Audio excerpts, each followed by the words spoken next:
In diretta su Rete Veneta trascorreremo assieme un'ora e mezza con tutte le ultime notizie dal territorio, attraverso anche i collegamenti con i nostri corrispondenti nelle varie province del Veneto. Parleremo però anche di cos'è accaduto nel vicino Friuli Venezia Giulia, tracceremo poi anche un bilancio di queste festività di Capodanno e quali siano le prospettive per il prossimo anno, per il 2026. Però ora cominciamo con la cronaca ci porta a Conegliano perché è di due feriti, una donna e un ragazzino di 12 anni, il bilancio di un incidente stradale accaduto nella mattinata di oggi lungo la A27 nel tratto diretto a Conegliano. Il sinistro è accaduto intorno alle 8 e ha coinvolto una macchina con all'interno 4 persone e un camion che trasportava marmo granulare. I feriti sono stati soccorsi dai vigili del fuoco della sede centrale di Treviso che hanno messo anche in sicurezza l'area. La donna e il giovanissimo sono stati trasportati in ospedale per accertamenti. Sul posto, per i rilievi di legge, è intervenuta una pattuglia della polizia stradale. E da Conegliano andiamo a Udine perché a Udine si è trascorsa una notte di San Silvestro turbolenta nel carcere di Via Spalato. Un detenuto ha incendiato arredi e suppellettili. Stanno bene gli agenti penitenziari intervenuti la notte di San Silvestro nella cella di un detenuto di nazionalità straniera con problemi psichici che ha deciso di accogliere il nuovo anno incendiando suppellettili e arredi, mettendo a repentaglio la sua vita, quella del compagno di cella e degli agenti penitenziari che se non fossero intervenuti tempestivamente oggi saremmo qui a raccontare un'altra storia. Sono stati tutti dimessi con prognosi variabile da 1 a 4 giorni per intossicazione da esalazione di fumo. Il trentenne nordafricano responsabile dell'incendio è stato rimesso poco dopo il ricovero in ospedale, mentre il compagno di cella, un italiano di 40 anni, rimane in osservazione a scopo precauzionale. Entrambi hanno inalato i fumi tossici della combustione. Sovraffollamento e gestione difficile dei detenuti problematici sono potenziali detonatori di situazioni pericolose. Basta pensare che il carcere di Udine ha un sovraffollamento che supera il 200%. Sono previsti 91 posti e ne abbiamo più di 180 al momento. La problematica maggiore ce la crea il detenuto che ha problemi psichiatrici, che dovrebbe essere ristretto in strutture adeguate. Sul fatto, a pochi giorni dal bilancio del 2025 sulla condizione carceraria è intervenuto il garante delle persone private della libertà, Andrea Sandra. È un problema sistemico e il sovraffollamento è il primo di questi e l'altro è anche la cura delle persone con disagio psichiatrico che hanno nel carcere un luogo incompatibile in cui stare. C'è una sentenza della Corte Costituzionale ancora risalente al 2019, la numero 99, che dichiara proprio la illegittimità della norma che non prevede per chi è affetto da disturbi psichiatrici di poter scontare la propria pena al di fuori dell'istituto carcerario. Osserviamo anche che i materassi dovrebbero essere di materiale ignifugo, ma evidentemente non è così e bisogna appunto provvedere anche da questo punto di vista a risolvere il problema. E allora ci spostiamo in comune di Venezia per parlare del fatto che ha sconvolto la vigilia di Capodanno nel nostro capoluogo di regione al confine con Mira, anzi per poche centinaia di metri, siamo già in comune di Mira, è stato trovato come sapete il cadavere di un giovane con una ferita alla testa. Questa è la vittima, ha un nome, un cognome e ci racconta tutto in collegamento da Mestre Ilaria Marchiori. Sì, buongiorno a te Filippo, buongiorno ai nostri telespettatori. Ci troviamo qui a Mestre proprio di fronte al bar dove lavorava in prova Sergiu Tarna, il 25enne moldavo residente a Chirignago, ritrovato appunto come ha anticipato tra i campi ghiacciati con una grossa ferita alla tempia, riverso nel fango nel comune di Mira, specificatamente nella frazione di Malcontenta. Ebbene, oggi è il giorno dell'autopsia che dovrebbe permettere di avere qualche indizio in più per risolvere questo giallo, per capire per esempio se il colpo alla tempia sia l'unico inferto a Sergiu o se ce ne siano altri fori e soprattutto per capire quando è avvenuto l'omicidio su cui stanno indagando i carabinieri, perché è vero che è stato trovato alla vigilia di Capodanno, però quello che sarà da capire è quando esattamente sia accaduto questo omicidio. I militari stanno visionando i filmati delle telecamere della zona, non solo lungo il vallone ma anche appunto quelle in centro a Malcontenta, alla ricerca comunque di una targa, di un'auto che possa essere stata utilizzata la sera in cui Sergiu è stato ucciso. Non si esclude nessuna ipotesi, tutte le piste sono aperte, però in campo c'è anche quella del regolamento di conti per questioni legate alla droga o comunque una diatriba che potrebbe essere sfuggita di mano. A rinvenire il giovane, lo ricordiamo, è stato un passante che si trovava nella zona per scattare delle fotografie del paesaggio quando poi si è imbattuto nel cadavere del ragazzo. Ora, perché siamo venuti, ci troviamo qui di fronte al locale dove Sergiu lavorava in prova qui in centro a Mestre? Perché a vederlo proprio vivo per l'ultima volta con la divisa addosso sono stati i colleghi del bar, tra l'altro uno. Il collega principale in questo momento si trova dai carabinieri per un ulteriore interrogatorio, per fornire anche ulteriori dettagli di quelle che sono state le ultime ore vissute dal ragazzo. Alle 20 di martedì 30 dicembre lui aveva staccato con un amico, Alessandro, appunto questo amico che in questo momento si trova nella caserma dei carabinieri e anche lui dipendente del locale, e poi si erano recati al ristorante sushi qui vicino perché aveva bisogno di personale e dunque per fare un lavoro extra, perché come vi dicevo prima Sergiu in questo bar era in prova e aveva bisogno di arrotondare, per cui era andato in questo sushi per poter parlare di un lavoro extra che si sarebbe dovuto svolgere la sera di Capodanno, ma il giorno dopo appunto il ragazzo non si è mai presentato. Quindi ora le indagini sono a 360 gradi, lo ricordo, sta indagando l'Arma dei Carabinieri e l'autopsia eseguita oggi rivelerà ulteriori dettagli fondamentali per capire se ci siano appunto altre ferite, per capire esattamente quando sono state inferte e quando il ragazzo è morto. Noi continuiamo ovviamente a seguire la vicenda. Se non ci sono domande, Filippo, io restituisco la linea. Grazie Ilaria Marchiori in collegamento da Mestre con la collaborazione tecnica di Sandro Ponchio. È stata una fine d'anno tragica anche per una famiglia di Sant'Angelo di Piove di Sacco, morta per una polmonite fulminante una ragazza di 13 anni. Il paese ha sospeso la festa della Befana in segno di lutto. Una febbre persistente, una richiesta di assistenza al pronto soccorso, la dimissione, il ritorno in ospedale, il ricovero seguito dal trasferimento nella rianimazione pediatrica dell'azienda ospedale Università di Padova, poi la morte nel giorno di San Silvestro. Non ce l'ha fatta Azzurra Breda, una splendida ragazza di 13 anni colpita da una polmonite fulminante, una forma di malattia che si caratterizza per un'insorgenza rapida e un decorso clinico infausto. I medici hanno tentato l'impossibile per salvarle la vita. Purtroppo per Azzurra, una ragazza sana, amante della vita, non c'è stato nulla da fare. Non l'hanno lasciata solo un attimo i suoi genitori e tutta la sua famiglia. Vivace, gioiosa, appassionata della musica e della danza, Azzurra era molto amata anche nella comunità di Sant'Angelo di Piove di Sacco, dove la notizia è arrivata come un fulmine a ciel sereno in giorni che sono di festa. In particolare la parrocchia di San Michele, che organizza la festa della Befana, ha deciso di sospendere il pranzo comunitario previsto per il 6 gennaio, una morte che lascia aperte molte domande, tanto che sul corpo di Azzurra Breda potrebbe essere eseguita l'autopsia per capire cosa sia accaduto. E un altro capodanno che ha avuto un tragico epilogo è quello che ha riguardato una donna residente a Cassola. Ci colleghiamo in diretta con Vanessa Banzato per tutti i particolari. Buongiorno Vanessa.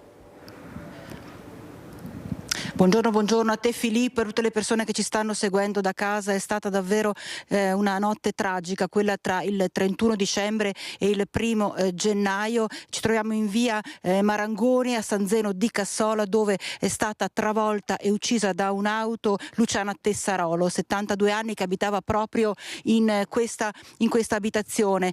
La donna, pensate, era uscita poco dopo la mezzanotte per ammirare i fuochi d'artificio che brillavano sfilavano nel cielo proprio per salutare il vecchio anno e il nuovo anno, quando è stata travolta, dicevamo, investita da un'automobile, da una Volkswagen che proveniva da ovest diretta verso est, condotta da un giovane, un 27enne del posto. È ancora da capire l'esatta dinamica al vaglio dei carabinieri. Pare che il giovane non si sia accorto della presenza della donna sul ciglio della strada, l'avrebbe vista proprio solo all'ultimo momento, ha cercato di sterzare andando completamente a sfondare, abbattere il muretto di una recinzione di un'abitazione, vedete, questo è quello che resta del muretto. La donna è stata sbalzata a qualche metro di distanza dall'auto. Immediato l'arrivo dell'ambulanza del 118 che è stato avvertito da alcuni vicini che hanno sentito questo botto tremendo e sono subito accorsi.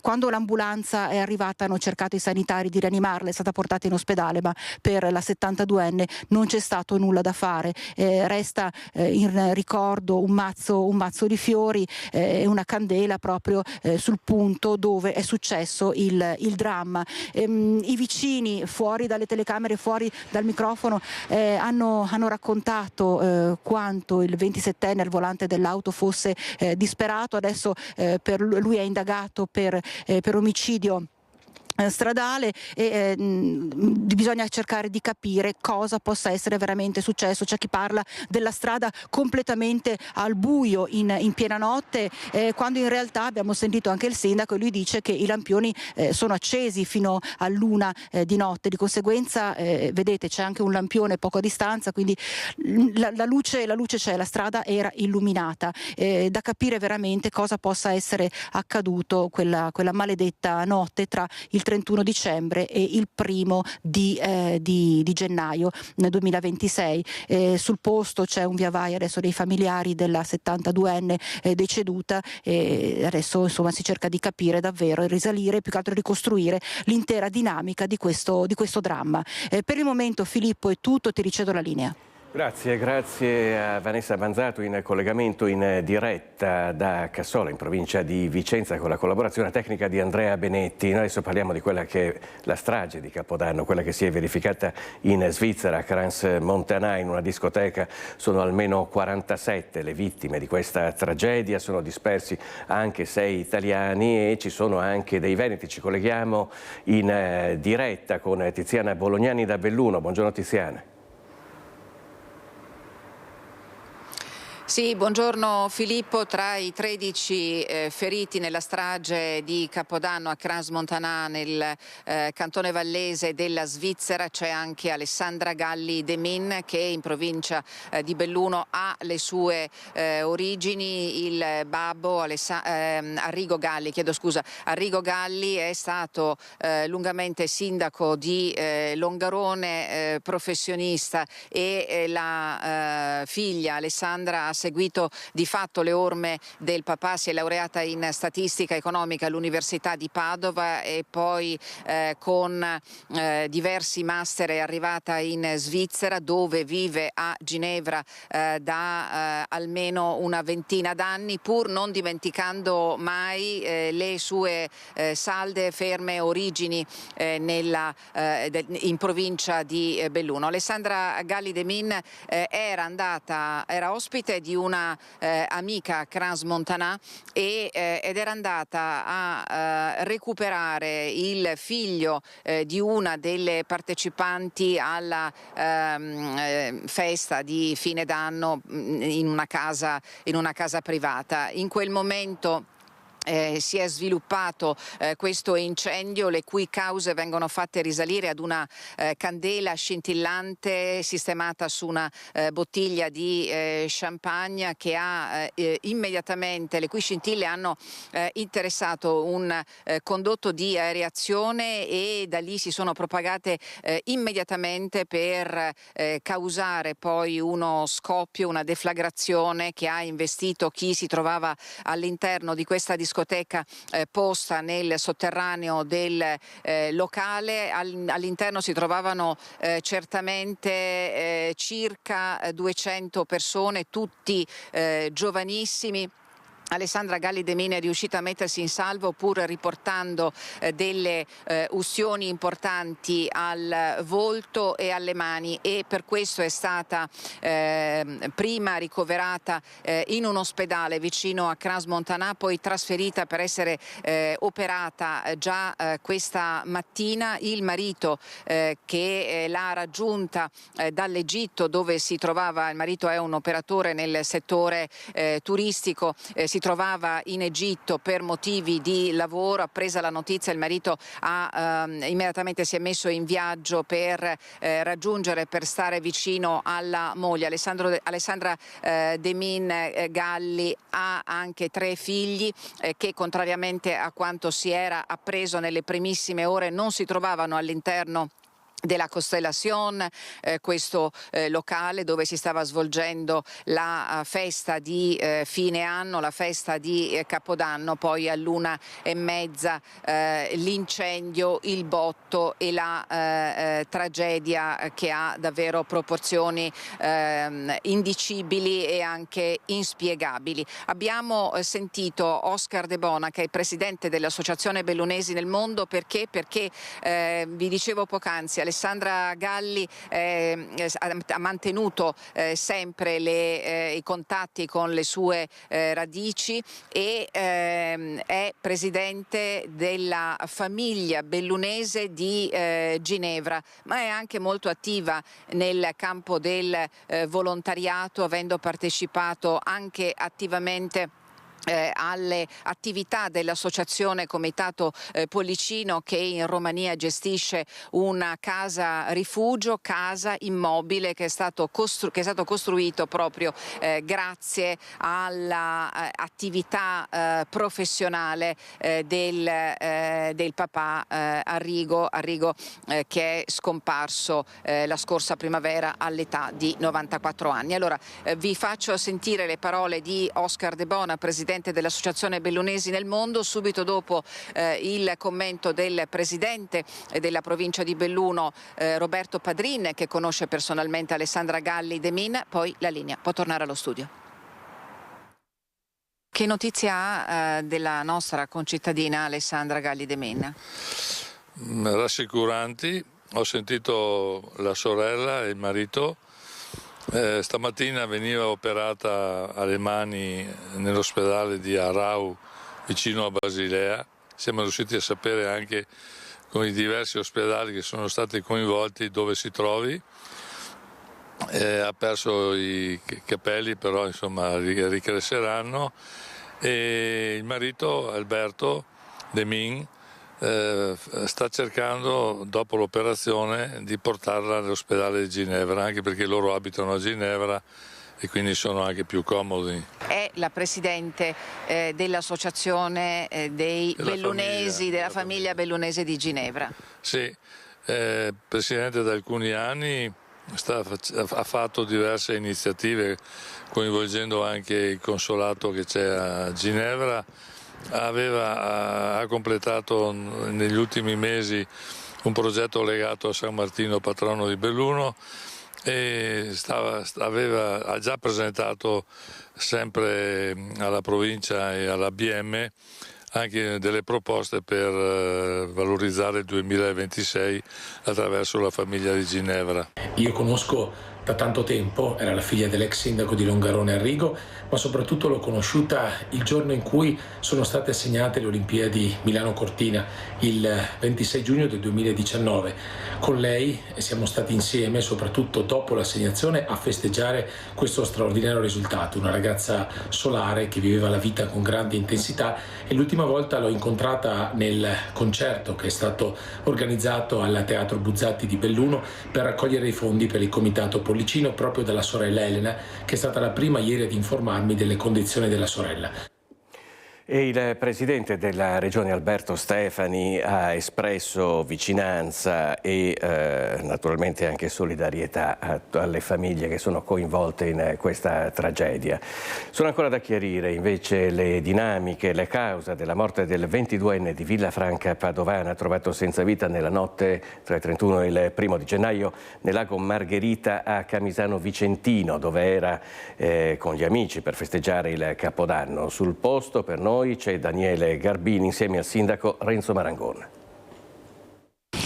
Lago Margherita a Camisano Vicentino, è questo il luogo della tragedia successa la notte di San Silvestro, dove è morto Andrea D'Agostini, 22 anni, proprio su quell'isoletta là in fondo, e aveva essere accampato con gli amici durante la notte per un capodanno particolare che era un'abitudine, e al momento è un giallo sulla morte, perché il ragazzo nel cuore della notte a un certo punto è uscito dalla tenda in cui stava con la fidanzata e probabilmente si è scivolato, e qui il punto dove è ancora da chiarire la dinamica. È scivolato nel lago e ha perso la vita sotto la fidanzata, che, allarmata il fatto che non tornasse, ha poi allertato gli amici, hanno trovato la pila, insomma un evento che lascia ovviamente addolorati per una tragedia così, per un ragazzo giovane, e soprattutto le modalità, come il sindaco Renzo Marangon. Ecco, questo che poi è un posto pericoloso, questo lago Margherita? Ma pericoloso assolutamente no, è un laghetto di pesca sportiva come te ne sono tanti altri.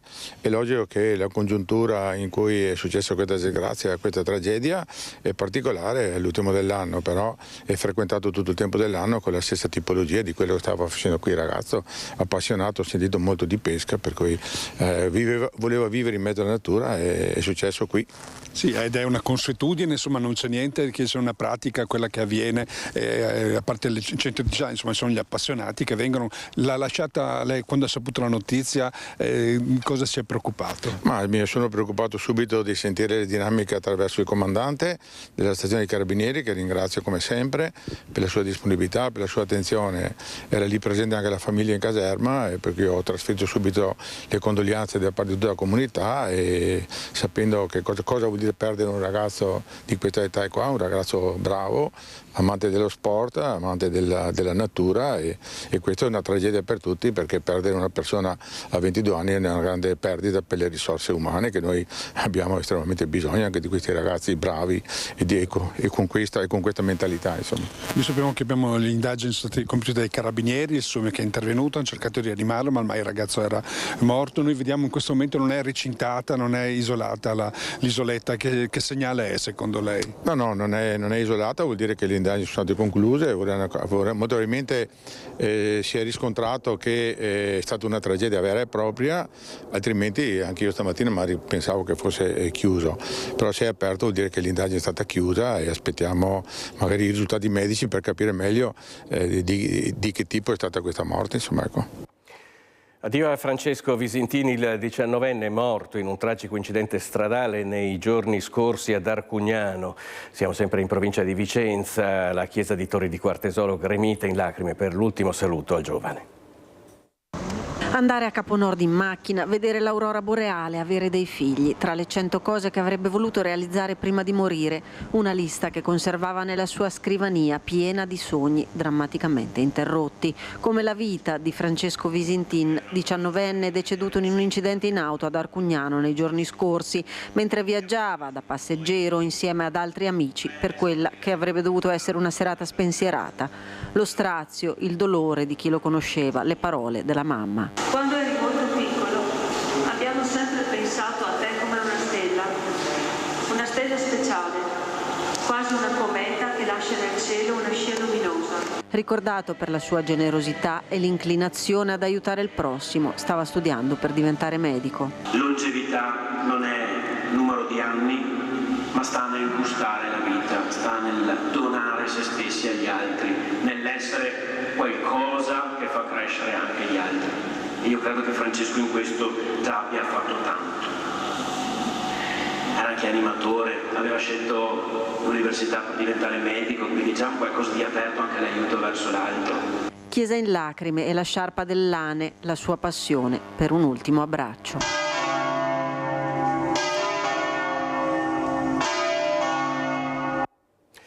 Ultima pagina, parliamo dei festeggiamenti di fine anno e partiamo da Prato della Valle a Padova, dove è stato organizzato uno spettacolo di droni che ha incantato oltre 20.000 persone.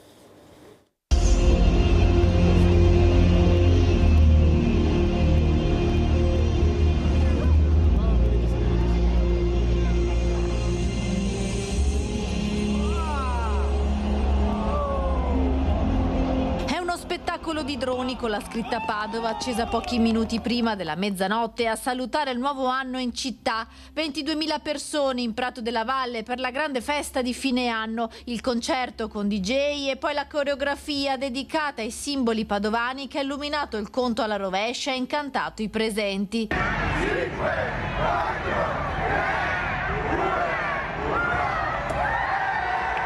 Niente spettacolo pirotecnico, la novità di questa edizione della festa di San Silvestro sembra aver messo tutti d'accordo, spegnendo per quest'anno le polemiche legate ai botti da sempre considerati nocivi per gli animali. Tuttavia, nonostante l'ordinanza antibotti del sindaco Giordani, non sono mancate esplosioni anche lungo il percorso verso Prato della Valle.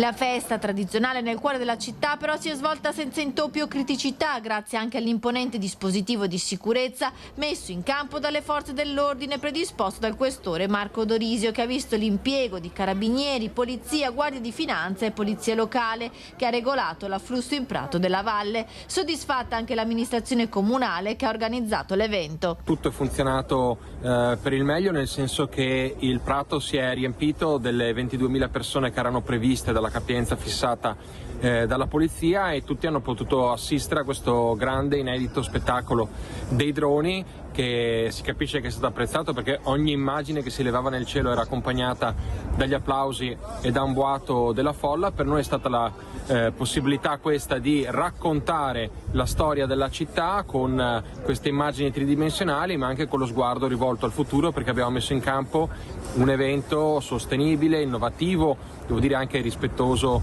degli animali, e soprattutto molto coinvolgente, perché è stata una grande emozione condivisa, per la quale dobbiamo ringraziare tutte le persone che a vario titolo hanno collaborato, perché ieri sera qua c'era personale delle forze dell'ordine, personale di primo soccorso, dipendenti del comune e tutti gli organizzatori. Purtroppo però in provincia di Padova il bilancio dei botti di Capodanno rimane pesante, 2 le persone ferite, di cui una in modo grave. Si sta indagando sulla fabbricazione del petardo scoppiato tra le mani di un 45enne che stava aspettando il Capodanno con alcuni amici a Pradieste. L'uomo è tuttora ricoverato in gravi condizioni nel reparto di terapia intensiva dell'ospedale di Padova, dove è arrivato poco prima della mezzanotte il 31 dicembre. Erano le 22:45 quando, probabilmente nel tentativo di accendere il petardo, l'uomo è rimasto ferito al collo e al volto. Capita la gravità della situazione, i sanitari del 118 hanno deciso il suo trasferimento all'ospedale di Padova. Sull'esplosione sta indagando la polizia locale su incarico della procura di Rovigo. Quanto rimasto del petardo è stato sequestrato e si sta cercando di risalire la provenienza. È andata meglio a un 31enne di origine marocchina che ha riportato ustioni di secondo grado a una mano ed è stato medicato e dimesso dal pronto soccorso con una prognosi di 2 settimane. E invece, tornando a parlare di festeggiamenti, anche quest'anno si è ripetuta l'emozione del lungo serpentone della fiaccolata più lunga delle Alpi Giulie sulla pista di Prampero. Ha dato il benvenuto al 2026 nella maniera più spettacolare possibile, collegando idealmente il borgo del Monte Lussari con Camporosso. Sui 4,5 km della pista di Prampero hanno sfilato 250 fiaccolatori. L'iniziativa è cominciata ben 53 anni fa, il 1° gennaio del 1974, quando un gruppo di giovani appartenenti all'Unione Sportiva decise di festeggiare l'arrivo del nuovo anno in maniera speciale. Tra il pubblico era presente anche il governatore della regione Friuli Venezia Giulia, Massimiliano Fedriga. Allora è arrivato il nuovo anno, quali sono i buoni propositi per il 2026? Noi l'abbiamo chiesto il 31 dicembre alle persone incontrate al mercato settimanale di Bassano del Grappa. Che buoni propositi per il nuovo anno, signora? Salute, serenità e pace. Io ricomincio da me. Allora, innanzitutto voglio imparare a dire di no. no a tutte le persone che chiedo, quindi devo imparare a dire di no e voglio ricominciare ad apprezzare quello che ho.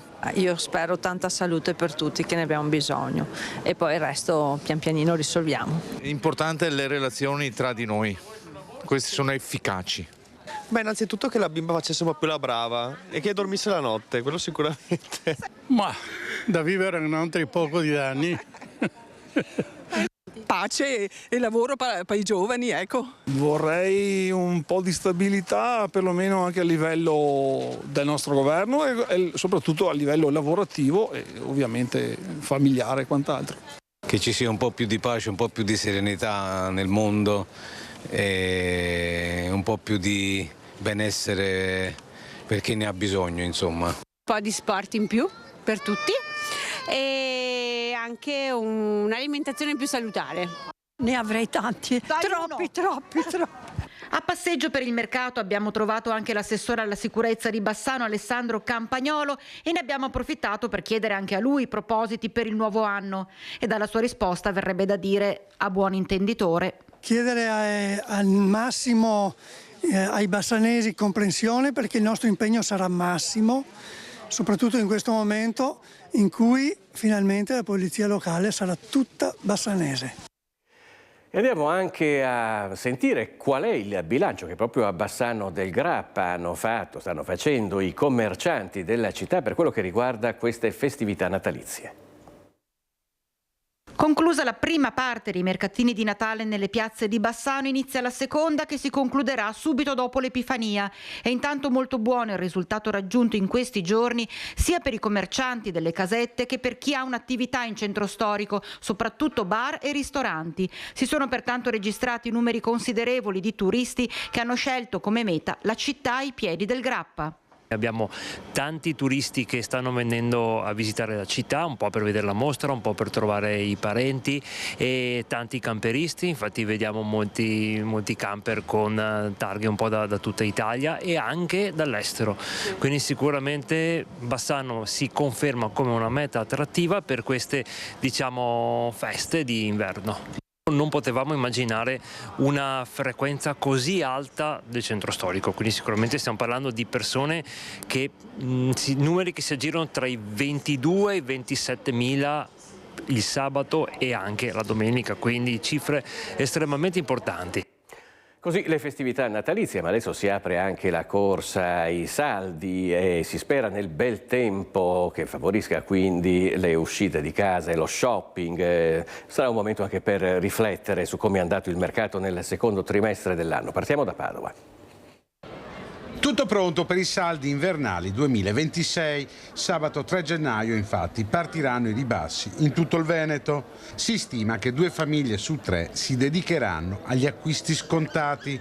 A Padova e provincia la stima dell'Ascom è di una spesa di circa 220 euro a famiglia. Abbiamo stimato la 220 euro a famiglia e vedremo se il dato sarà confermato alla fine dei saldi, però è più o meno una cifra che noi portiamo e constatiamo che da anni mantiene più o meno quella cifra. I saldi decretano la chiusura di una stagione che ha visto i commercianti sulle montagne russe. Ecco, per il primo anno abbiamo un po' di incertezza. È partito bene la stagione settembre, è partita bene ottobre. Abbiamo avuto un Black Friday a ridosso di Natale, quindi il Natale è stato molto più scarico. Poi abbiamo avuto la sfortuna della vigilia di Natale avere vento e pioggia, quindi i negozi di prossimità, i negozi dei centri storici hanno sofferto molto. Abbiamo anche un particolare quest'anno che i negozi di abbigliamento sono più scarichi perché i colleghi hanno comprato meno, quindi saranno dei saldi da valutare. Vedremo da sabato vedremo subito come sarà il termometro dei saldi. Tra i capi più acquistati sicuramente giacche, giubbotti e capispalla. Quali sono però i consigli per capire la genuinità dei saldi? Allora, innanzitutto il negozio fisico, il negozio di vicinato, abbiamo la possibilità di verificare il prezzo da settembre che arriva la merce fino ovviamente al momento dei saldi, quindi è un'etichetta che noi controlliamo sempre. Ricordiamo che sul cartellino dei saldi deve essere apposto il prezzo precedente, la percentuale di sconto e il prezzo attuale, quindi che siano questi dati qua. È possibile comunque cambiare anche la merce in caso di merce difettata, che ha le stesse garanzie della merce non in saldo.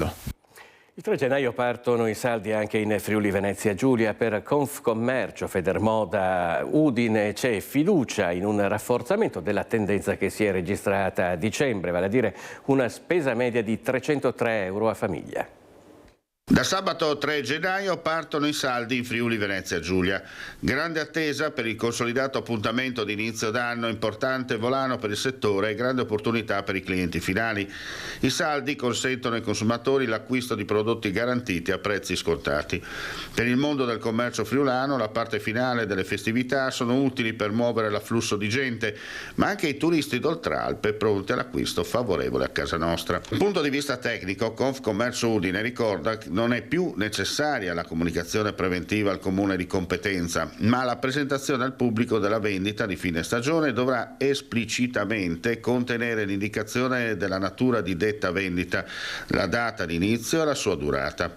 Inoltre, le merci in saldo devono essere presentate in maniera inequivocabilmente distinta e separata da quelle eventualmente poste in vendita alle condizioni ordinarie. Confcommercio consiglia intanto di acquistare sotto casa, di acquistare nei nostri centri storici, di dare un'occhiata già oggi ai prezzi che sono nelle vetrine per poi confrontare la percentuale di sconto, che è quello che poi fa scattare il piacere dell'acquisto, no? Il risparmio, l'idea di aver fatto un affare, di potersi permettere qualche capo più importante, oppure di andare incontro alle esigenze, per esempio immagino alle famiglie che hanno anche bambini o ragazzi, e quindi di fare gli acquisti che servono poi per proseguire l'inverno e pensando già alla stagione anche estiva. In questo periodo molti dei nostri clienti e amici cominciano a guardarsi intorno per provare il capo tanto ambito. Da Udine ci spostiamo a Vicenza per ascoltare il bilancio tracciato dal Vescovo di Vicenza, Monsignor Giuliano Brugnotto, sull'anno appena trascorso, un anno segnato da numerose fragilità sul territorio, ma anche da un forte impegno della comunità. Si conclude l'anno giubilare con il messaggio che custodisce e rimanda ai fedeli quello della speranza e del rinnovamento spirituale in un mondo afflitto da crisi e conflitti internazionali. Vicenza si appresta ad avviare il cammino verso l'anno giubilare mariano e il Vescovo Brugnotto, nel ricordare l'impegno sociale e solidale dei tanti che ogni giorno si spendono per andare incontro a chi è più in difficoltà, traccia un bilancio di quanto vissuto dal territorio, messo alla prova da situazioni di fragilità. Proprio tutte quelle situazioni che sono situazioni di fragilità, situazioni che un po' oscurano e hanno oscurato anche quest'anno, non possono non farci anche riconoscere che abbiamo ricevuto molti doni durante quest'anno. Penso in modo particolare a tutti i cammini fatti dalle comunità cristiane per ritrovare la gioia dell'incontro, penso alle tantissime situazioni di solidarietà. Noi stessi abbiamo aperto qui a Vicenza, a Casa San Bernardino, per accogliere quelle persone che non hanno una casa in questo tempo e offrire loro un percorso per uscire da questa stretta che rende difficile la loro vita. Da Vicenza ci spostiamo a Venezia. Venezia ha concluso ufficialmente l'anno santo del Grande Giubileo con una Santa Messa solenne presieduta nella Basilica di San Marco. Si chiude ufficialmente la Porta Santa della Basilica Cattedrale di San Marco a Venezia, che ha visto transitare nell'anno appena trascorso a Venezia, così come a Roma, milioni di pellegrini. si conclude ufficialmente l'anno santo del grande giubileo per la diocesi Patriarcato di Venezia. Momento finale, la solenne Eucaristia presieduta in Basilica dal Patriarca di Venezia, Monsignor Francesco Moraglia, anche presidente della Conferenza Episcopale Triveneta, un giubileo voluto e iniziato da Papa Francesco e poi proseguito con Papa Leone XIV. Alla messa è stata invitata tutta la diocesi veneziana. In questa celebrazione con cui si chiude nella nostra diocesi l'anno giubilare, prendiamo spunto da un passo della seconda lettura di oggi, tratta dalla lettera ai Colossesi. Il Giubileo infatti è stato un tempo innanzitutto di ascolto del Signore. Finisce il Giubileo, ma continua la missione di cercare di essere pellegrini di speranza. E ciò che contava non erano i singoli adempimenti, ma convertire la propria vita. Riprendiamo allora il passo della lettera ai Colossesi che è stato appena proclamato. Lo riascoltiamo cercando di lasciarlo risuonare in noi per custodirlo. Maria custodiva 2 volte nel secondo capitolo di Luca, al versetto 19 e 51. Ritorna questo: custodiva tutto nel suo cuore. E dobbiamo custodirlo come ricordo, ma anche come nutrimento. E oltre ai bilanci di fine anno ci sono anche i programmi per l'anno prossimo, a partire da quelli della politica. Per esempio a Vicenza, nella conferenza stampa di fine anno, il sindaco Giacomo Possamai ha parlato di un anno di grandi traguardi urbanistici. Il 2026 sarà un altro anno di cantieri, di vita, di una città che si muove, che non vuole fermarsi. Sarà anche un anno in cui ci vuole un'attenzione speciale, specifica nei confronti degli ultimi, di chi è più in difficoltà, di chi ha bisogno di una casa, che è un dramma sempre più pesante. Tanti gli obiettivi per la città il prossimo anno elencati dal sindaco Giacomo Possamai. Attenzioni particolari dedicate ai quartieri attraverso il bilancio partecipativo, con l'approvazione in giunta di una delibera che dispone contributi maggiori fino a 50.000 euro per progetti condivisi con i residenti, ma il 2026 sarà soprattutto l'anno di grandi progetti urbanistici. Arrivano 3 varianti, una all'ex tribunale per portare lì un grande albergo da 120 camere a servizio dei turisti e della città, la variante all'ex Zambon per destinare un'area molto più grande a parco e togliere la quota residenziale che era prevista in quella zona, e poi la variante che vorremmo portare avanti nella zona dell'università per fare in modo che lì arrivi una vera e propria cittadella universitaria, quindi nuovi servizi, nuovi spazi, nuove camere per gli studenti dell'Università di Vicenza. A Trieste invece il nuovo anno porterà all'avvio dei lavori della piscina terapeutica, ma anche l'inaugurazione della cittadella dello sport a Barcola. Lo ha detto il sindaco Roberto Di Piazza, che verso la fine del prossimo anno festeggerà un anniversario particolare. Che anno sarà il 2026 dal punto di vista del sindaco Di Piazza e del comune di Trieste?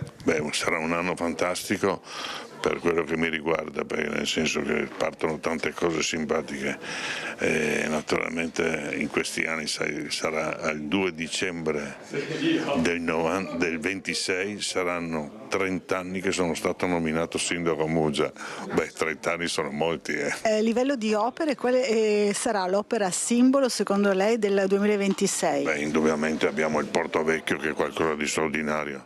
Leggevo in questi giorni che questi non sanno, sono quasi 200 milioni già adesso di investimento, e dopo naturalmente la piscina terapeutica, sicuramente Piazza Sant'Antonio, che andremo a terminarla, e dopo cominceremo i lavori di Piazza Unità d'Italia, che in queste condizioni che chi l'ha fatta ha sbagliato completamente le pietre. Sempre, sai, per esempio in febbraio inaugureremo quel parco sportivo per i giovani a Barcola, ero ieri dentro e sarà una cosa, tanto per dirti, una cosa simpatica. E dopo tutte le scuole, sai quante scuole abbiamo fatto, per dirti, no? E dopo naturalmente al 30 del 6 saranno elettrificati tutti i moli, dal molo Bersagliere fino a giù al porto. E sono quelle cose, sai, molto importanti.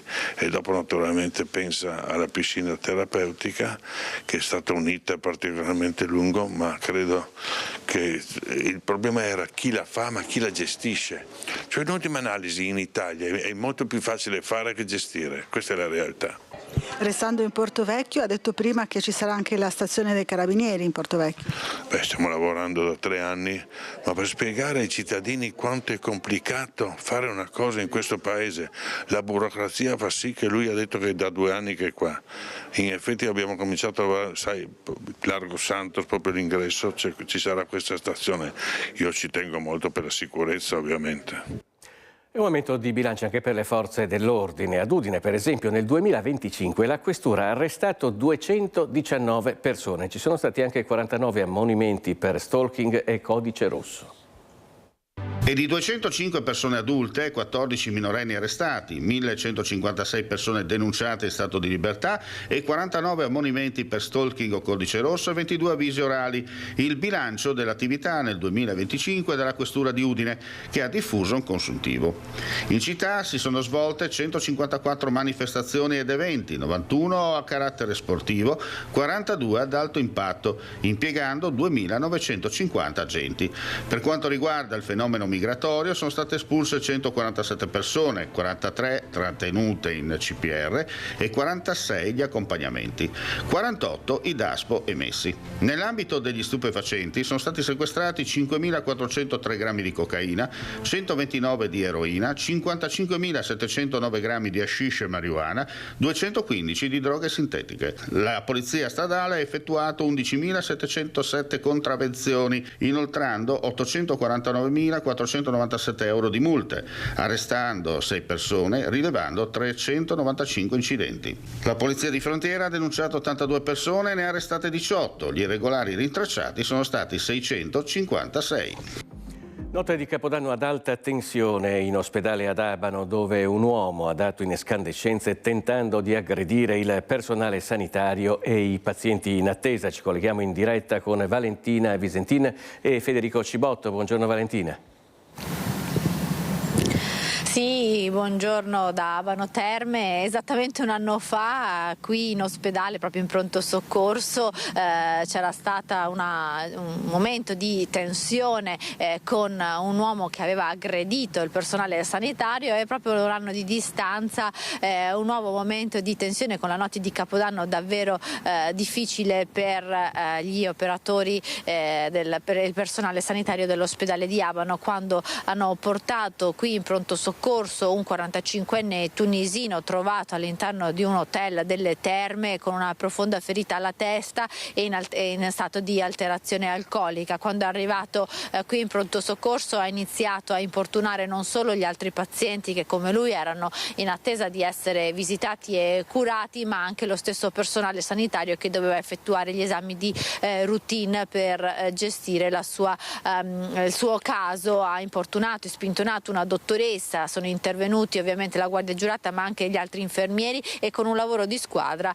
in attesa dei carabinieri hanno calmato l'uomo, che è appunto stato poi affidato ai carabinieri intervenuti qui al pronto soccorso. Ma la notte era già iniziata in salita con un altro turista di 63 anni portato con un'intossicazione alcolica che aveva reso difficoltoso con il suo comportamento aggressivo le cure da parte dei medici, e poi la gestione ovviamente di tutti quelli che sono i casi ordinari, con l'influenza di stagione che sta colpendo anche il Padovano, e che in questi giorni qui e solo qui al pronto soccorso di Abano ha portato a una media di 120 accessi al pronto soccorso giornalieri, proprio per malesseri dovuti all'influenza di stagione. Diciamo che esattamente un anno fa c'era stato un episodio simile qui ad Abano con una paziente che aveva aggredito il personale sanitario che era stato bloccato da un operatore sociosanitario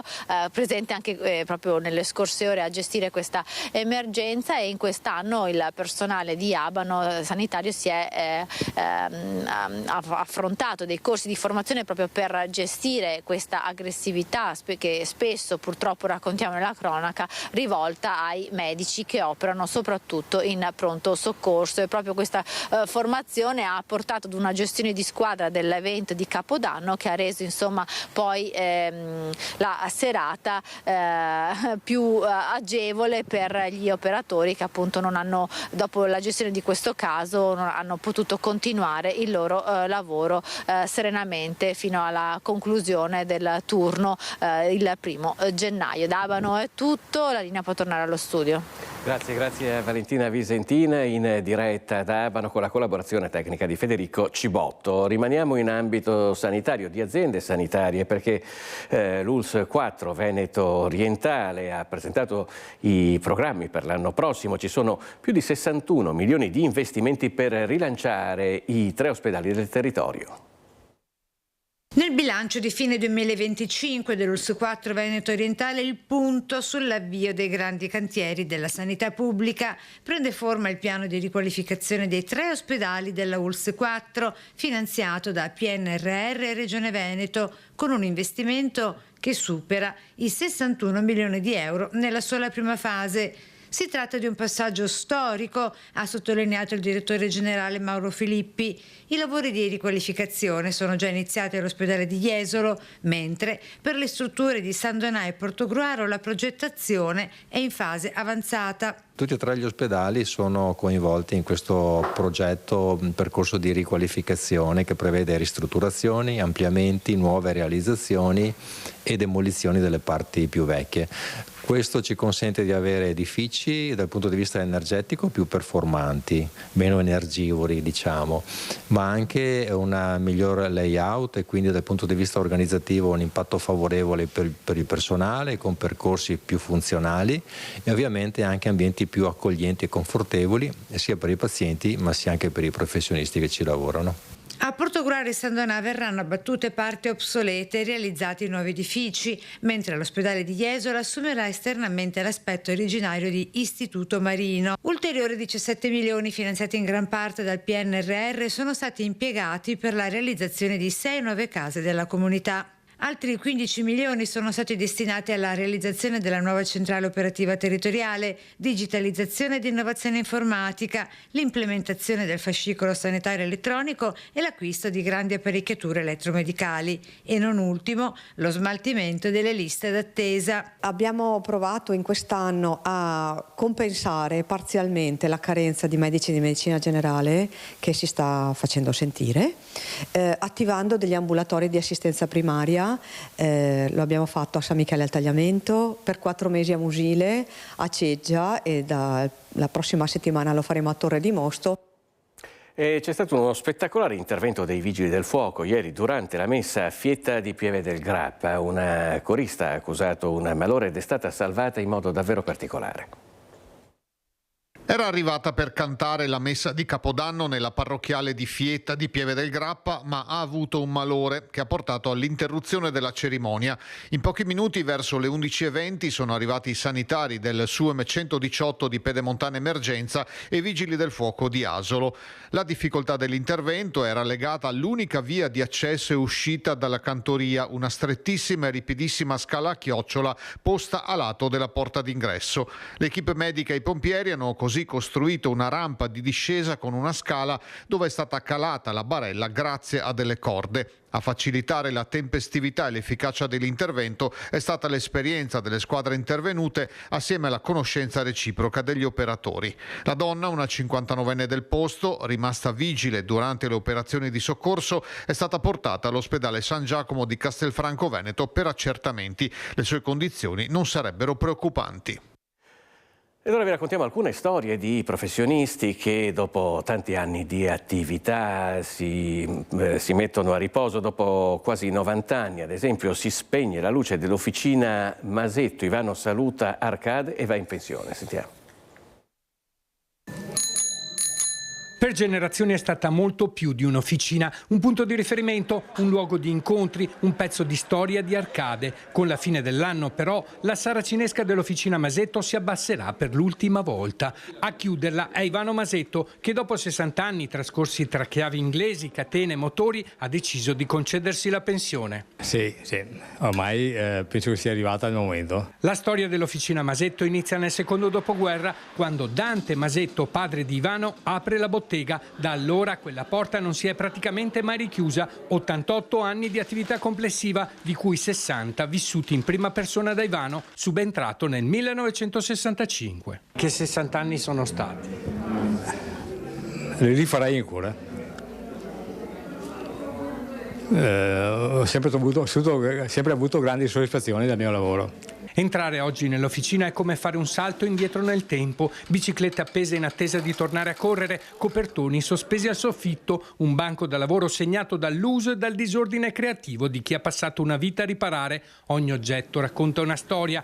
In questi anni non mi sono occupato solo di biciclette, racconta Ivano con la voce rotta dall'emozione. Motorini, vespe, gli ultimi anni mi sono messo anche a riparare dei cespugliatori, rasa erba, perché ormai qua la gente è abituata a portare tutto. Questo negozio chiude con un po' di rammarico. Direi proprio sì, mi dispiace moltissimo. Perché? Ormai ho tutti i clienti che sono affezionati mi dicono: dove vado adesso? Cosa faccio? Da chi vado? La bottega è meta di un continuo via vai. C'è chi passa per un ultimo saluto, chi per ringraziare, chi con un pizzico di preoccupazione. Adesso è internet, tutorial e i giovani imparano così. Adesso non c'è più un punto di riferimento come Ivano. Chiudono un negozio storico con l'impianto. Non sappiamo più dove andare a fare aggiustare una bicicletta. Ma più che la bicicletta è il motorino. Ivano in questi decenni non ha riparato solo mezzi, ma ha costruito rapporti, fiducia e amicizie. Questo è il mio meccanico di fiducia. Da quando avevo 14 anni che avevo la bicicletta, il ciao, sono sempre venuto qua. Con la chiusura dell'officina, Arcade perde un pezzo della sua memoria, ma resta il segno indelebile di una vita spesa con passione, competenza e umanità.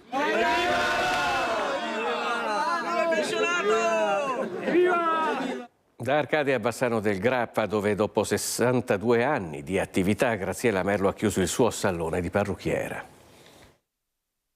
Sono felice dei miei risultati di lavoro, delle mie clienti che mi hanno sopportato per tanti anni, che sono state fedeli, che hanno creduto in me, che quindi una grossa soddisfazione. Tanta soddisfazione ma anche un pizzico di tristezza per Graziella Merlo, storica parrucchiera di Bassano che in questo 31 dicembre 2025 ha cessato la sua attività durata più di 60 anni. Ultimo giorno di lavoro nel suo salone di Via Ognissanti, a 2 passi dal cuore della città. Per più di 20 anni referente del mandamento bassanese degli acconciatori, battagliera e molto preparata, fu in prima linea per portare nel tempo le migliorie di cui oggi possono godere i professionisti e le professioniste del settore, tenendo prioritario il rapporto con le sue clienti, tante di loro diventate vere amiche. Ho clienti che ho preso in mano da ragazzine, le ho pettinate quando si sono sposata, ho visto i loro primi figli, ho tagliato i capelli ai bambini, cioè tutto un percorso di vita, insomma, ecco. Ci sono tanti ragazzi e tante ragazze che vorrebbero iniziare questo lavoro. Che consiglio si sentirebbe di dare a questi giovani? Allora, il primo consiglio è quello di essere curiosi, di essere molto attenti a come si muovono i colleghi grandi, da quale prende ispirazione, e l'amore, interesse per questo, però la curiosità direi che è fondamentale. E un ricordo particolare che terrà sempre nel cuore? Bella domanda questa, perché i ricordi sono tanti, forse abbastanza importante il ricordo, proprio i momenti nei quali, come tutti abbiamo dei momenti un po' difficili, la vicinanza delle persone che mi circondavano, quindi delle mie clienti che percepivano, anche se non parlavo, se non dicevo niente, che percepivano il problema. Le mancherà questo negozio? Senz'altro, però è un momento, questo rimane nel cuore sempre per tutti, e ricorderò i particolari. È logico, cioè è la mia vita. E adesso si comincia con una nuova avventura. Una nuova, e che sarà folle. E ora andiamo dove si incrociano 3 province, quella di Venezia, quella di Treviso e quella di Padova. Per Tre Baseleghe, Zero Branco e Martellago il 2026 sarà un anno all'insegna dello sport. La comunità delle 3 province, Tre Baseleghe, Zero Branco e Martellago, diventa Comunità Europea dello Sport, un traguardo che premia l'impegno condiviso nella promozione dello sport e dei suoi valori. È stato un percorso abbastanza lungo che è durato 2 anni. 2 anni fa appunto abbiamo presentato la candidatura, poi abbiamo stilato un dossier e infine una commissione è venuta a valutarci, ha visto i nostri impianti sportivi, le nostre associazioni e si è confrontata anche sui finanziamenti che le varie amministrazioni mettono in campo per lo sport. Ci ha valutato positivamente dandoci un punteggio alto e quindi siamo diventati appunto Comunità Europea dello Sport e settimana scorsa siamo stati a Bruxelles tutti e 3 i comuni per ritirare questo ambizioso premio. Più di 45.000 i cittadini coinvolti, 64 le associazioni sportive attive sul territorio e 50 le strutture pubbliche tra palazzetti, palestre e campi di gioco. Questo titolo comporta innanzitutto il fare rete tra 3 comuni, che sicuramente è una cosa importante perché al giorno d'oggi purtroppo si fa ancora poca rete tra amministrazioni, invece appunto collaboreremo sia a livello sportivo sia in altri ambiti amministrativi. E poi appunto con questo titolo riusciremo ad avere dei punteggi in più in graduatoria nel caso uscissero dei bandi appunto per lo sport a livello europeo. Il calendario è ricchissimo e verrà pubblicato a gennaio. Quest'anno sarà un anno importante perché il 2026 sarà proprio l'anno della Comunità Europea in cui faremo tantissime attività assieme che appunto coinvolgeranno le nostre associazioni. Ci fermiamo per un istante, ci rivediamo tra pochissimo.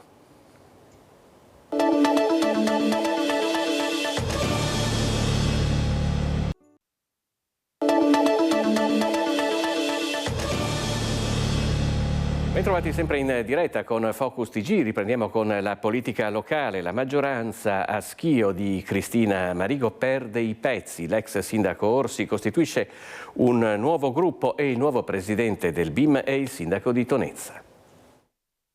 Nuovo scossone negli equilibri istituzionali dell'Alto Vicentino. Dopo le dimissioni da presidente del Consiglio Comunale di Walter Orsi, che rimane in Consiglio e costituirà un suo gruppo di cui faranno parte anche i consiglieri Alberto Bertoldo, Loredana Spinato e Luciana Carpi, e della vicepresidente Anna Nardi, perché in rotta di collisioni col sindaco Cristina Marigo, la maggioranza è a rischio, arrivano novità anche al BIM Bacchiglione. È il consorzio dei 26 comuni da Schio a Marostica fino ad Asiago e Requara che gestisce i sovracanoni idroelettrici destinati alle opere di pubblica utilità nei comuni montani e pedemontani vicentini, presieduto fino a lunedì da Orsi.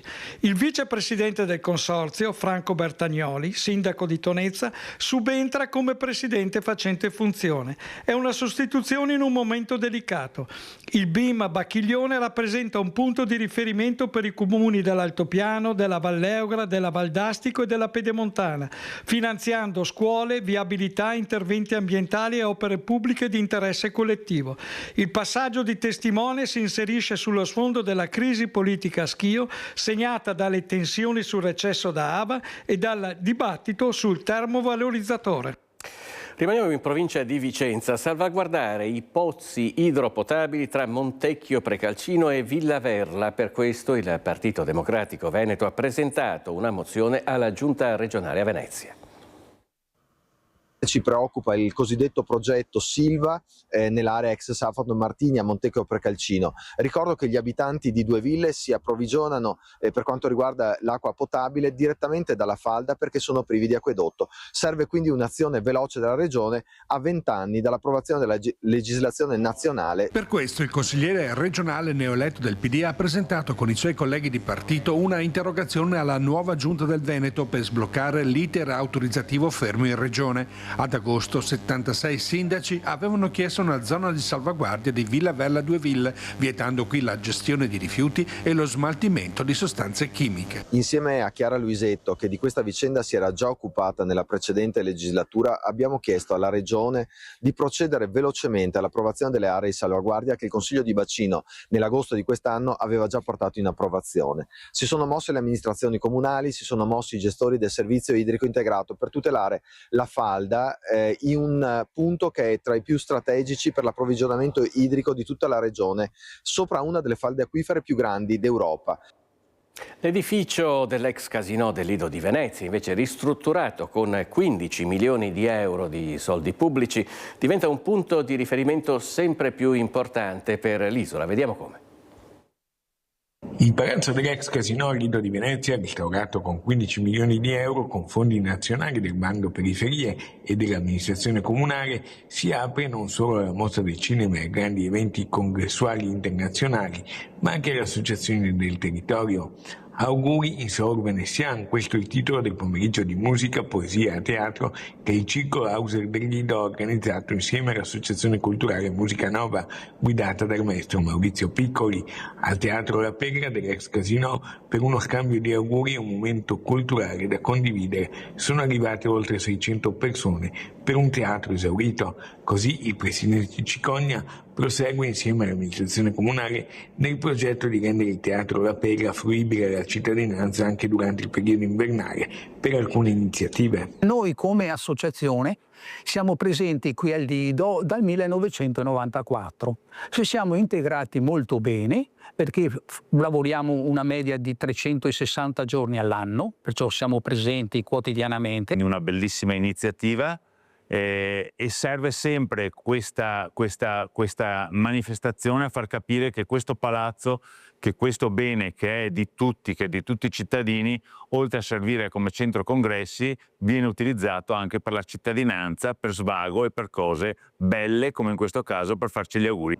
Il palazzo è stato al centro di importanti lavori di ristrutturazione e l'assessore al bilancio alle società partecipate Michele Zuin ha voluto aprirlo alla cittadinanza. Totalmente rimodernizzato, è stato reso fruibile. Sono state fatte le scale antincendio, sono stati rifatti gli impianti, tutte quelle che sono le seracinesche, le vetrate e quant'altro. Un impegno grande tra il Comune di Venezia e lo Stato con il bando periferie, sono spesi quasi 15 milioni di euro. Il problema della solitudine, perché ci sono molte persone sole e molte persone che alla sera quando vanno a casa sono sole.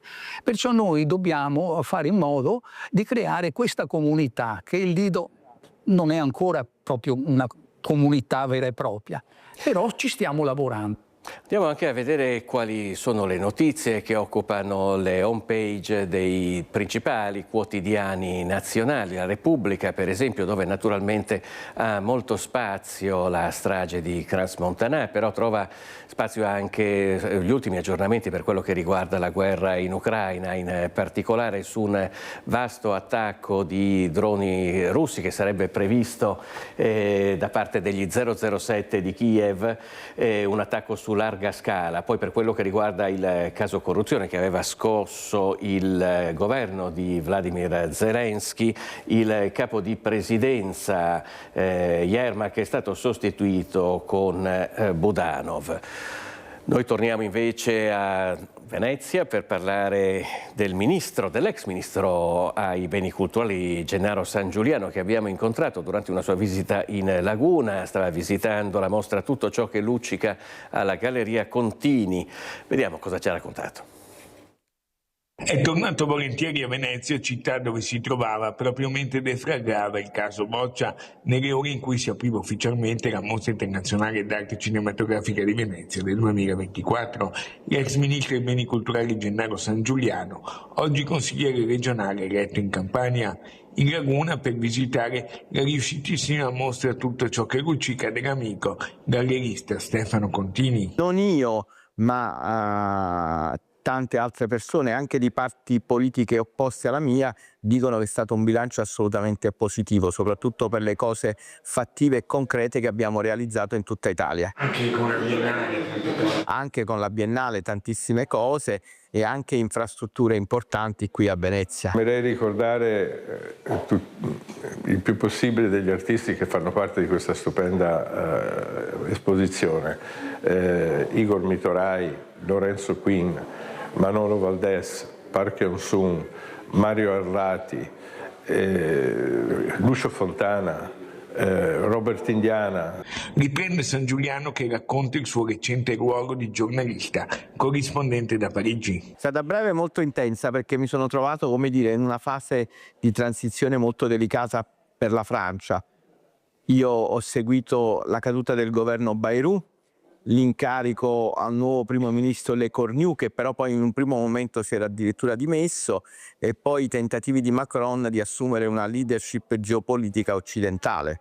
Ora una nuova esperienza in Campania, con l'obiettivo, però sempre nel mirino, di rientrare a Roma per le prossime elezioni politiche del 2027. Sono stato eletto consigliere regionale della Campania nelle liste di Fratelli d'Italia, sono stato il secondo classificato, e adesso mi accingo ad intraprendere con determinazione e con serietà questa nuova esperienza. Ed ora la cronaca ci porta a Spresiano, siamo quindi tornati in provincia di Treviso e ci colleghiamo, la vedo già in onda, con Daniela Sizia. Per raccontarci che cosa, Daniela? Filippo, buongiorno anche ai telespettatori. Io sono in compagnia del presidente del provinciale del SILB di Treviso, Giannino Venerani. Intanto buongiorno. Buongiorno a tutti. La notizia ovviamente della tragedia accaduta in Svizzera ha avuto davvero ha scosso tutto il mondo dei locali pubblici, ovviamente ci si interroga sulla sicurezza, tante le riflessioni fatte proprio anche dal SILB. Intanto che cosa ha pensato appena ha sentito questa notizia che ha sconvolto il mondo intero? Ma è un grande dolore sicuramente per le famiglie coinvolte, per i ragazzi che hanno perso la vita in una serata di festa, quindi è una tragedia che non si vorrebbe mai venirne a conoscenza. Diciamo che lì le cause, abbiamo capito che è un posto non adibito per quel tipo di intrattenimento. Anche con l'uso di materiali molto pericolosi, da dove è partito l'incendio, da quello che ho capito. Possiamo dire che in Italia le nostre strutture, i locali di intrattenimento sono soggetti a delle normative molto precise, molto rigide in materia di sicurezza. Noi ogni anno siamo soggetti a dei rinnovi per quanto riguarda questa materia, con dei corsi di aggiornamento anche per il personale che fa delle prove di evacuazione, per esempio. Noi abbiamo dei certificati di prevenzione incendi molto rigidi, dove sono prescritte proprio delle regole fondamentali, come l'utilizzo di materiali idonei, con delle vie d'esodo segnalate e sufficienti alla capienza che viene rilasciata, e quindi dei sistemi antincendio, eccetera.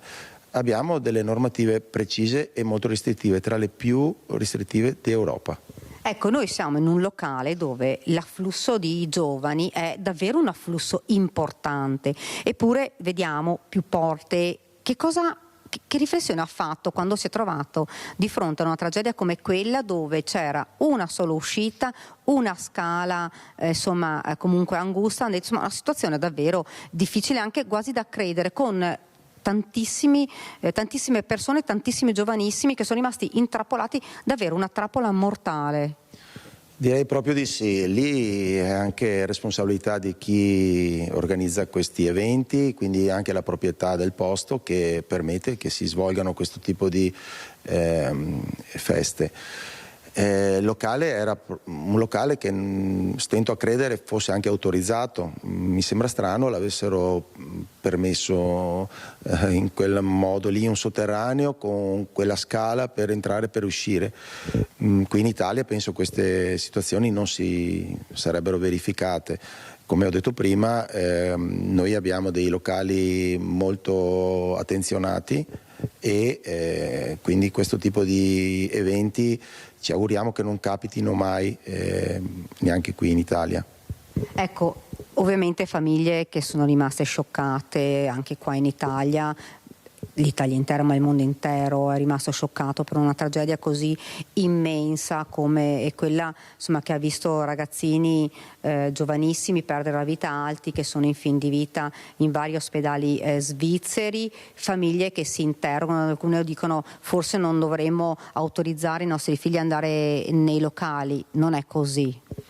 Guardi, ogni luogo di incontro può avere dei rischi, però se ci sono le norme rispettate, un luogo autorizzato, chiaramente la sicurezza è garantita ed è anche un pilastro per le nostre attività. Prima di tutto noi mettiamo sempre davanti la sicurezza. Faccio un esempio: in questo locale che io gestisco personalmente, che ha una capienza quasi di 5.000 persone, ho una squadra anche dei vigili del fuoco in base alle occasioni che organizzo, quindi dove c'è maggior afflusso. Abbiamo sempre il servizio con delle ambulanze presenti, anche con le forze dell'ordine abbiamo un buonissimo rapporto e segnaliamo per tempo quali sono gli eventi un po' più delicati, tant'è vero che abbiamo anche la presenza anche dei carabinieri che spesso sono presenti qui nel locale proprio per darci anche un supporto, proprio per garantire, ripeto, al massimo la sicurezza. Grazie davvero, grazie. Qua da Spresiano è tutto, ti restituisco la linea. Grazie a te Daniela per questo collegamento con la collaborazione tecnica di Nicoletta Rizzetto. Noi ci fermiamo per un istante e ci rivediamo tra pochissimo.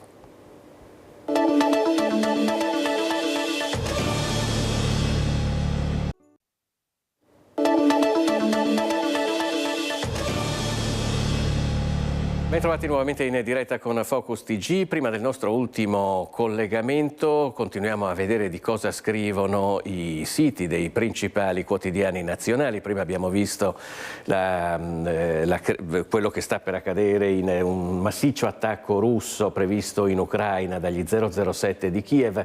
Qui invece la Repubblica parla delle grosse proteste che ci sono in Iran per la crisi economica. Sono 6 morti negli scontri. Il presidente americano Trump dice gli Stati Uniti sono pronti a intervenire. Un'altra crisi, naturalmente non grave come quella iraniana, è quella che in questo momento sta colpendo i nostri allevatori, gli allevatori veneti, per una concorrenza spietata del latte che arriva, sul prezzo del latte che arriva dalla Germania. Ci colleghiamo in diretta con Lucio Zanato che si trova a Oderzo. Buongiorno Lucio. Sì, buongiorno Filippo, buongiorno ai telespettatori di Rete Veneta. Mi trovo a Oderzo, mi trovo con il presidente degli allevatori del Veneto, Terenzio Borga, gli allevatori di latte del Veneto, Terenzio Borga, nella sua azienda agricola. Qual è la storia? La storia è che è arrivata con la fine dell'anno, con l'inizio dell'anno, è arrivata una lettera dalla Granarolo, che attraverso Gran Latte è, diciamo così, la più grossa cooperativa italiana per la raccolta del latte, dove si dice sostanzialmente ai soci abbassate il livello di raccolta del latte, cioè producete meno latte, ma soprattutto ve lo pagheremo 27 centesimi. Presidente Borga, un segnale preoccupante tenendo conto che per i costi di produzione, abbiamo detto già più volte anche con l'agricoltura, sotto i 50 centesimi non si può andare. No, ma i 27 centesimi sono sulla quota oltre il riferimento. È preoccupante questo perché Granarolo effettivamente era un punto di riferimento per noi allevatori, non solamente per gli allevatori del nord Italia ma di tutta Italia. Preoccupa perché il 6% di produzione ulteriore che hanno loro rispetto a un riferimento produttivo non si capisce che fine potrebbe fare. Quelle aziende che hanno sviluppato, che hanno investito negli ultimi anni e hanno investito perché comunque qualcuno gli ha dato modo di farlo, si troveranno spiazzate perché quel latte in più non coprirà sicuramente né le spese di produzione ma neanche gli investimenti che hanno fatto, ed effettivamente quelle che pagheranno saranno le aziende giovani, quelle nate da poco o quelle che con giovani hanno investito per produrre di più. Ecco, va detto questo, intanto il Ministero garantisce per il latte, diciamo così, concordato i 53 centesimi, 52 poi a febbraio, pare 51 a marzo, o se non ho capito male. Questa, diciamo, diminuzione drastica riguarda la quota superiore del latte, cioè quello che viene prodotto in più, che nel caso di Granarola addirittura un 6% in più, che vuol dire ettolitri, una quantità industriale importante, perché Granarola lo raccoglie in tutta Italia, quindi è la più grossa cooperativa di raccolta del latte attraverso Granlatte. Questo però significa che cosa? Che sta entrando del latte da un'altra parte a un prezzo più basso e i trasformatori ne approfittano, se non ho capito male. Questo qua comunque da sempre, non è da adesso che abbiamo queste situazioni altalenanti, nelle quali soprattutto nei mesi di dicembre, gennaio e febbraio entra il latte estero, latte tedesco in particolare sulla nostra zona. Sì, ma a 18 centesimi.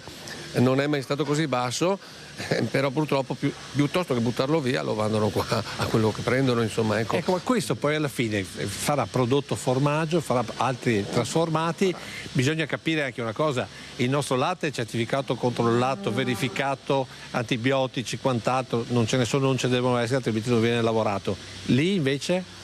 Diciamo che vi trovate su un'azienda dove ci sono 3 certificazioni del DOP, Grana Padano, Grana Trevigiana e Montasio, quindi questo dà l'idea di quanto il Veneto e l'Italia in particolare tenga al ragionamento della certificazione delle DOP.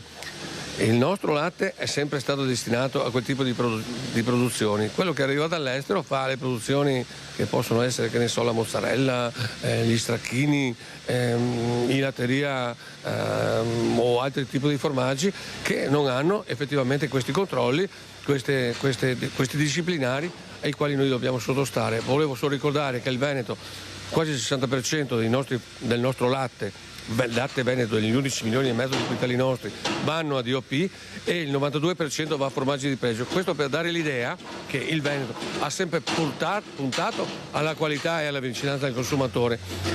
Quello che sta fuori da questi parametri effettivamente crea preoccupazione, perché un'azienda giovane qual è il suo riferimento? Se fino all'altro giorno produceva poco, adesso si deve trovare con una parte del loro latte pagato sotto ai costi di produzione, come faranno a pagare gli investimenti? Quindi il vero pericolo è che chiuderanno delle stalle, qui ce ne sono 322 nella Marca Trevigiana, quasi 2000 in Veneto, ci sono pericoli reali per queste aziende? Le stalle chiudono comunque, perché lo sappiamo benissimo che ogni anno il numero delle nostre aziende in produzione diminuisce drasticamente, perché pensiamo a quante ne avevamo 20 anni fa e a quante siamo rimasti adesso, meno di 2000 in Veneto, dall'idea di quanti pochi siano rimasti come allevatori.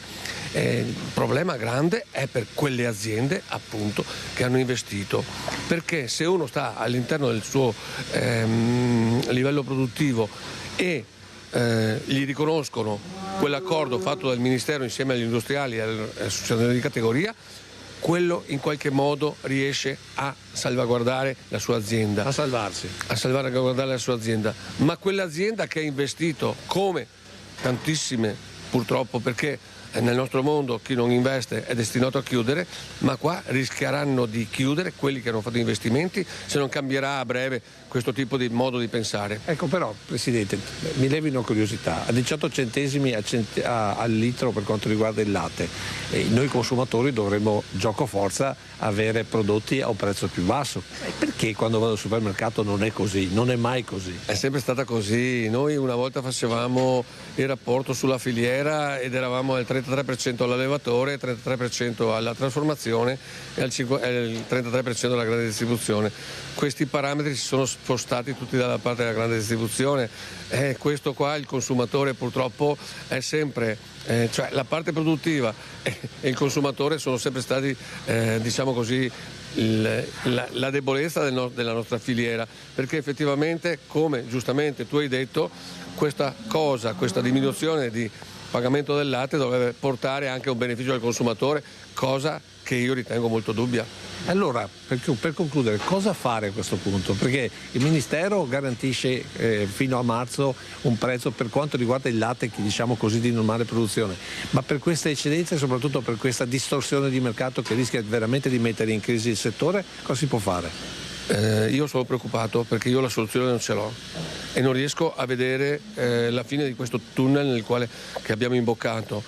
Io spero tanto che nel giro di 3 o 4 mesi ci sia, diciamo così, la consapevolezza da parte dei trasformatori che un allevatore deve comunque fare reddito sulla sua azienda e che ci sia anche da parte di questi speculatori che in questo momento stanno comprando latte a 18 centesimi il pensiero di capire che non può essere il latte spot tedesco o il latte spot nazionale a fare un riferimento, non può essere un litro di latte in più che fa un'azienda giovane a creare il problema, perché se no effettivamente gli equilibri si sposteranno ancora di più verso i potentati. Io spero tanto che ci sia il buon senso da parte di tutti di capire che tutti all'interno della filiera hanno il dovere e diciamo, bisogno di continuare a produrre la qualità che noi in Veneto, ma anche tutto il resto dell'Italia, abbiamo sempre proposto. Se noi siamo diventati, la nostra cucina è prestigio slow food, se abbiamo questa, diciamo così, questa attenzione da parte del consumatore straniero, è perché abbiamo dato l'idea che da noi le cose le facciamo bene. Continuiamo a farle bene e spero che come ripeto, tutta la filiera riesca ad andare avanti con la dignità che merita di avere. Grazie Presidente, a te la linea Filippo. Grazie a te Lucio Zanato, grazie anche al Presidente degli allevatori latte del Veneto Terenzio Borga. Noi chiudiamo questa edizione di Focus TG con una notizia da poco arrivata in redazione, è una notizia drammatica, si parla di una tragedia sulle piccole Dolomiti a Recoaro in provincia di Vicenza. Uno sci alpinista ha perso la vita dopo essere stato travolto da una valanga.